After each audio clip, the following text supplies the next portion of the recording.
వాళ్ళకి ఎటువంటి శాస్త్ర జరగాలో జరుగుతుంది. మీరు లైన్లో ఉండండి. నిన్న మీ దగ్గరికి వచ్చినటువంటి పృథ్వీరాజ్ గారు మాట్లాడతారు. పృథ్వీరాజ్ గారు పెద్ద ఎత్తున బీసీ సంఘాలు లేకపోతే మీలాంటి తెలంగాణ ఉద్యమకారులు లేకపోతే సమాజం ఏం జరుగుతున్న విషయం పైన చాలా ఉత్కంఠగా ఎదురు చూస్తున్న సమయంలో మీరంతా అక్కడికి పోయి ఏం జరిగింది? నిన్న కోమటిరెడ్డి వెంకటరెడ్డి దృష్టిలో లేకుండా ఎంత జరిగింది అనుకుంటున్నారా?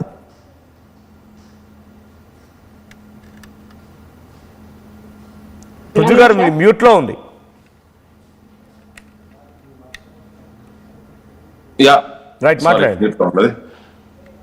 ఇదంతా కోమటిరెడ్డి వెంకటరెడ్డి దగ్గర నుంచి ఆయన ఛాంబర్ల నుంచి ఆయన డ్రాయింగ్ రూమ్ లో బెడ్రూమ్ లెక్క జరుగుతున్నట్టున్నాయి ఇవన్నీ.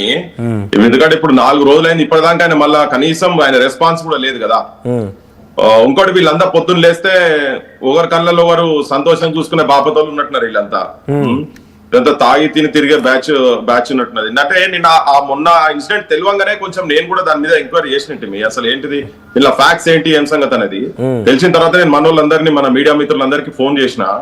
అందరికి ఫోన్ చేసి అందరం కలిసి పోదామని దాదాపు ఒక నిన్న 12-15 ఛానళ్లు వచ్చినాయి. మా దాదాపు ఒక 6-7 వెహికల్స్ లో పోయినాం మేము. పోయిన తర్వాత మేమేమనుకున్నాం అంటే షాక్ ఏంటంటే ఇప్పుడు ఈ సర్పంచ్ నామినేషన్ వేసిన నాగలక్ష్మి యాదగిరి ఇద్దరు వాళ్ళ ఊర్లో ఉంటారు అనుకున్నాను నేను. ఇల్లమ్మగూడెంలో ఉంటారు అనుకున్నాం కానీ తీరా మేము నల్గొండ కాడి పోయే వరకు వాళ్ళ ఊర్లో లేరని తెలిసింది.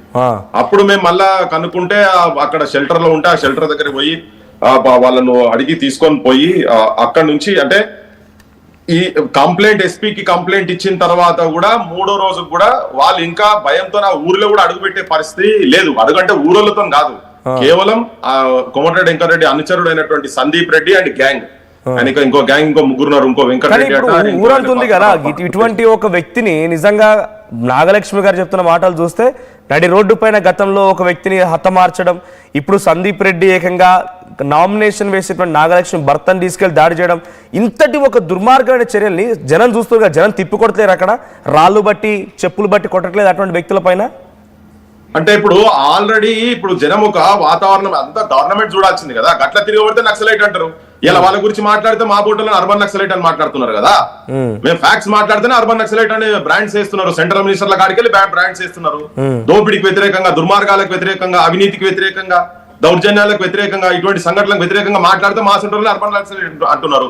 మేము యూనివర్సిటీలో ఉస్మానియాలో ఎంబీఏలు పిహెచ్డీలు చదువుకొని ప్రపంచం అంతా తిరిగి వచ్చిన మా మీదే బ్రాండ్ చేస్తున్నారు. ఇక పామర్లు గవాలని తప్ప దొంగ కేసులలో ఎంతసేపు. ఇప్పుడు ఇంకోటి ఏంటంటే ఈయన తీసుకుపోయినరు, పొద్దున తీసుకుపోయినరు, నార్కట్పల్లి నుంచి కిడ్నాప్ చేసి తీసుకుపోయారు. సాయంత్రం వరకు పొద్దున 9 గంటల నుంచి రాత్రి వరకు వీళ్ళకు తల వాచుకి తెలియదు. ఇప్పటిదాకా పోలీసు వాళ్ళకి తెలుసు, అంత తెలుసు. వస్తడి తీయమ్మా అని పోలీసు వాళ్ళు చెప్తున్నారు. మరి వస్తడి తీయమ్మా అని పోలీసులు ఎట్లా చెప్తారా?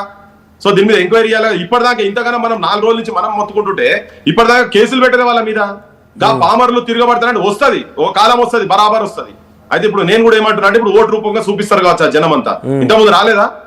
నిన్ను బ్రిటిష్ వ్యతిరేకంగా తిరగబడలేదా? ఇక్కడ దొరలు భూస్వాములు రజాకారులకు వ్యతిరేకంగా, దొరల దమనకాండకు వ్యతిరేకంగా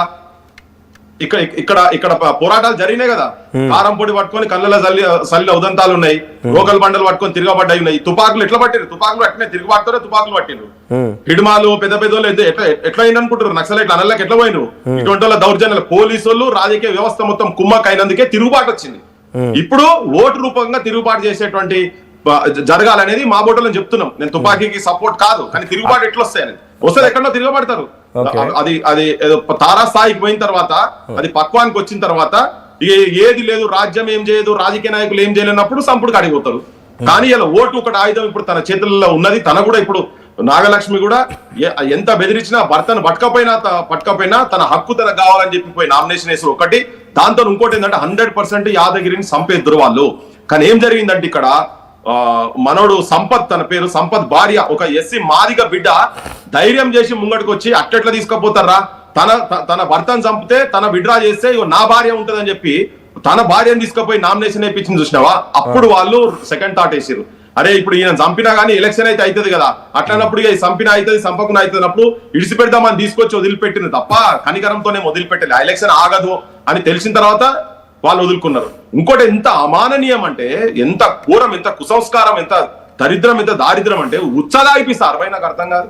మందుల దూపైతుంది అన్నట, భయానికి దూపైతుంది అంటే పక్కల కత్తిలు పెట్టి రోడ్డు మీద ఒక బెల్ట్ షాప్ దగ్గర ఆపి వాళ్ళు తాగి, వాళ్ళు బీర్లు తాగితే మూత్రం ఎక్కువ వస్తుంది కదా, ఆ బీర్లు తాగి ఆ మూత్రం వచ్చిన దాంట్లో అది సగము మూత్రం సగం పెట్టి 6 నుంచి 7 సార్లు తాగిపించినాడు. ఆయన చెప్పిండు, మొత్తం అదంతా చెప్పిండు. చెప్పి మళ్ళీ ఆయనతోనే ఒక వీడియో తయారు చేయించి నేను మేమంతా మాట్లాడుకున్నాం, సందీప్ రెడ్డి మాట్లాడుకున్నాం, విడ్రా చేయని చెప్పాను. ఇప్పుడు బందీగా ఉన్నటువంటి వాళ్ళు సాగు బతుకులో ఉన్నప్పుడు ఏ అబద్ధమైన చెప్తాడు, ఆ అబద్ధం చెప్పించిండు, అతనితో చెప్పించి ఆ వీడియో కూడా ఏదో బయటకు పంపించే ప్రయత్నం చేస్తారు.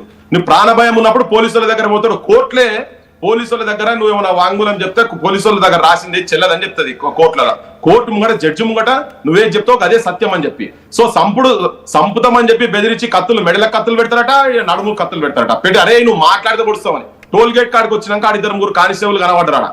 ఈయన మొత్తుకుంటే పొడుస్తున్నని చెప్పని ఆ కత్తులు పక్కకు పెడితే భయపడ్డాడు. ఎందుకంటే ఇప్పుడు వాళ్ళ క్రిమినల్ బ్యాక్గ్రౌండ్ లేకుంటే భయపడకపోవచ్చు. వాళ్ళు ఆల్రెడీ హత్య చేశారు. ఇప్పుడు ఆయన రెడ్డి, సందీప్ రెడ్డి, విజయ్ రెడ్డి అని చెప్పి మాజీ సర్పంచ్ ను అదే ఊర్లో అక్కడ సర్పంచ్ ఉన్నటువంటి ఆయన చంపిను. సో ఆయన ఇటువంటి వాళ్ళు మంత్రులు ఎట్లా అనుచరులుగా పెట్టుకుంటున్నారు, మంత్రులు ఎట్లా సహకరిస్తున్నారు, గిఫ్ట్ ఎట్లా ఇస్తామన్నారు? మంత్రులేందబ్బా ఇల్లు మంత్రుల ఇల్లు బ్రోకర్ గాని వీళ్ళంతా గిల్లు మంత్రులు ఎక్కడిది పోయి దందాలు చిల్లర దందాలు చేసిన వాళ్ళు. ఓ 25-30 ఏళ్ల కింద కోమటిరెడ్డి ఇంకా రెడ్డి బ్యాక్గ్రౌండ్ ఏంది?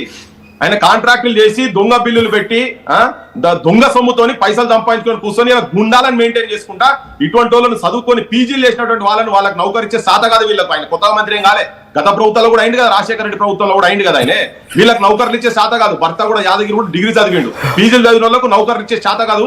ఈ గుండాలను మెయింటైన్ చేసుకుంటా ప్రజాస్వామ్య వ్యవస్థను, రాజ్యాంగాన్ని రక్షణ చేయాల్సినటువంటి రాజకీయ వ్యవస్థను పోలీసు వాళ్ళు కాకి బట్టలు వేసుకున్న వాళ్ళతో పోలీసు వాళ్ళు వాళ్ళ కుమ్మకై వీళ్ళందరినీ దగ్గర పెట్టుకొని ప్రజల మీద దమనకాండ చేసి దారుణానికి ఉసుగొలుతున్నారు. మేము ఇంతమంది నిన్న అన్ని ఛానళ్లు పోతే ఆడోళ్ళు గుండాల లెక్క ఆడోళ్ళు కూడా వచ్చి వాళ్ళ ఇంట్లో కూడా పంపించారు మా మీదికి. సరే వాడు వచ్చి కాంగ్రెస్ గ్రామాధ్యక్షుడట, ఆయన ఎక్కనే పోలే అని. అరే ఎక్కపోయినప్పుడు నీ పోలీసు వ్యవస్థ ఉన్నది కదా. రేవంత్ రెడ్డి ఏం చేస్తున్నావా, ఆయన ఫుట్బాల్ ఆడుకుంటా మెస్సీతో ఫుట్బాల్ ఆడే సోకులో పడుకుంటూ తిరుగుతున్నాయన. ఏదో ఎర్ర టీ షర్ట్ వచ్చి కాదు, నీ పల్లెలు ఎర్రబడుతున్నాయి. ఆడ ఏ ఊర్లో ఏమైతుందో తెలియదు, హత్యలు జరిగే పరిస్థితి ఉన్నది ఈ ఊర్లల్లా. ఇంకా కిడ్నాపులు చేసుకోబోయి ఉచ్చలు దాగిపిస్తుంది రాజ్యంలో. ఏం చేస్తున్నావు?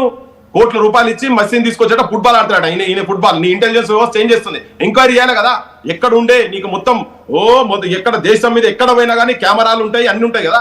మరి నార్కట్పల్లికి వెళ్ళి హైదరాబాద్కి వెళ్ళి ఒకసారి ఆ జిల్లా నుంచి తెలంగాణ ఉద్యమకారుడు, అదే జిల్లాకు సంబంధించిన వ్యక్తి చెరుకు సుధాకర్ గారు ఉన్నారు, ఆయనతో మాట్లాడదాం. సుధాకర్ గారు, ఏంటి వ్యవస్థ నల్గొండ జిల్లాలో ఇదే పరిస్థితి? అంటే నిన్న ఈ సంఘటన తర్వాత ఇంత పెద్ద ఎత్తున చర్చ జరిగినా కూడా